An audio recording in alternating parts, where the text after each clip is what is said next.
एक ऐसा नाम जिसे दुनिया सैंड के नाम से जानती है, लेकिन जिसके हाथ खून से रंगे हैं। और फिर आया एक ऐसा दौर जहां मंदिरों की घंटियों की जगह हिंदू लोगों के चीखने की आवाज़ें गूंजने लगी। लेकिन यह तो सिर्फ शुरुआत थी। आगे आना था वो दौर जहां धर्म के नाम पर इंसानियत को जिंदा जला दिया गया। 6 मई 1542 को सेंट जेवियर गोवा आया, जो एक स्पेन मिशनरी और जेसिड ऑर्डर का को फाउंडर था, जिसको पुर्तगी राजा जोआउ थर्ड ने भेजा था, जिसका मुख्य उद्देश्य था नॉन क्रिश्चियंस लोगों का कन्वर्जन करना, और जिसका मेन टारगेट थे ब्राह्मण्स, क्योंकि ब्राह्मण्स भारत के बैकबोन थे, क्योंकि शिक्षा और मंदिर वही चलाते थे, इसलिए उनको रास्ते से हटाना बहुत ज़रूरी था।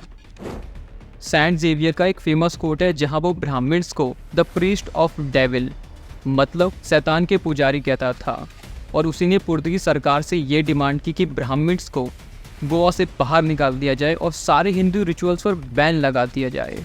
और उसी ने गोवा इनिक्विशंस की मांग की और गोवा का अंधेरा तब शुरू हो गया। गोवा की गलियों और मोहल्लों से जबरदस्ती हिंदुओं को खींच कर चर्च ले जाया जाता था और उनको कन्वर्जन कराया जाता था।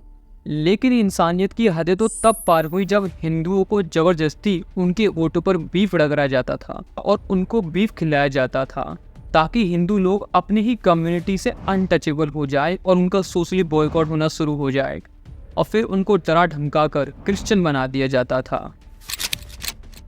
छोटे छोटे बच्चों को उनके माँ बाप से अलग कर दिया जाता था और उनको चर्च ले जाया जाता था, जहाँ पर उनको उनके ही धर्म के प्रति नफरत सिखाई जाती थी, ताकि हिंदू समाज को तोड़ा जा सके। इंटरनेट पे काफ़ी आर्टिकल्स अवेलेबल है जो इस जेनोसाइड को और सेंट जेवियर की डार्क रियलिटी को दिखाते हैं।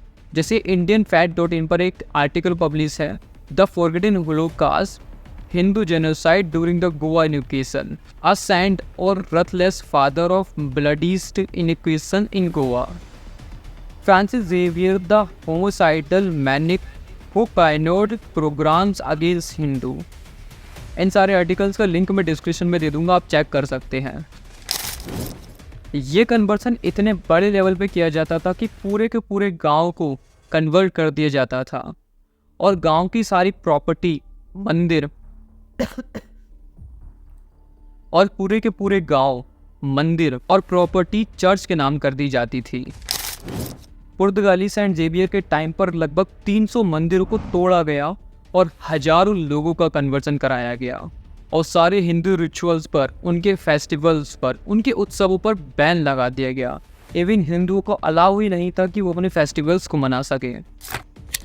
हिंदू लोगों की नेटिव लैंग्वेज पर भी बैन लगा दिया गया। इवन कोकोनट और तुलसी पर भी बैन लगा दिया गया था, और हिंदुओं को पूजा करना अलाउ नहीं था। अगर कोई भी हिंदू पूजा करता पकड़ा जाता तो उसे मार दिया जाता था, और जो हिंदू लोग थे उनको नौकरी नहीं दी जाती थी। उनको टीचर बनना या डॉक्टर बनना अलाउ नहीं था, अनटिल एंड अनलेस वो क्रिश्चियनिटी को एक्सेप्ट नहीं कर लेते। लेकिन ये सिर्फ शुरुआत थी। आगे आना था वो दौर जहाँ धर्म के नाम पर इंसानियत को जिंदा जला दिया गया। और फिर आया गोवा इनिक्वेशन, एक ऐसा होली वॉर जहाँ ना धर्म बचा ना इंसानियत। सेंट जेवियर ने ही गोवा इनिक्वेशन की शुरुआत की थी, जो साल 1560 में शुरू हुआ और 250 साल तक चला था। इसके अंदर हिंदुओं को टॉर्चर करना और फिजिकल वायलेंस बहुत आम था। indianfact.in पर एक आर्टिकल पब्लिश्ड है, the forgotten holocaust, Hindu genocide during the Goa inquisitions, और इसमें मेंशन किया गया है कि टॉर्चर करने के लिए अलग से सेपरेटेड चैम्बर्स बनाए जाते थे और हिंदू लोगों को वहाँ पर टॉर्चर किया जाता था और जेल में डाल दिया जाता था। इवन सारे हिंदू प्रैक्टिसेस पर बैन लगा हुआ था और हिंदुओं को अपने घरों में भगवान की मूर्तियाँ रखना अलाउ नहीं था और ना ही पूजा करना था। एक बार एक परिवार अपने घर में शांति से पूजा कर रहा था, तभी पुर्तगालियों को पता चला और घर को बाहर से लॉक कर दिया और घर के अंदर पूरे परिवार को जिंदा जला दिया गया। बहुत लोगों को काट दिया गया और स्त्रियों के साथ सेक्सुअल वायलेंस किया गया।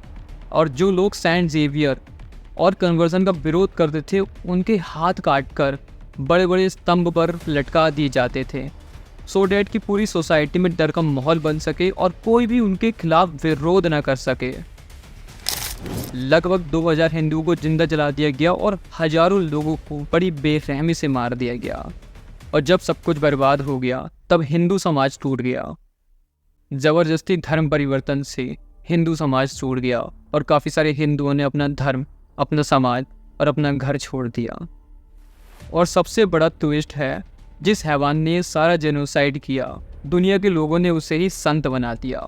सेंट जेवियर, जिसने हिंदू जेनोसाइड और ये सारा ह्यूमिलेशन कराया था, उसको महात्मा बना दिया गया। और भारत के अंदर ऐसे हज़ारों स्कूल और कॉलेजेस हैं जो सेंट जेवियर के नाम पर चल रहे हैं। इस पर आपके क्या विचार हैं? Let me know in the comment section.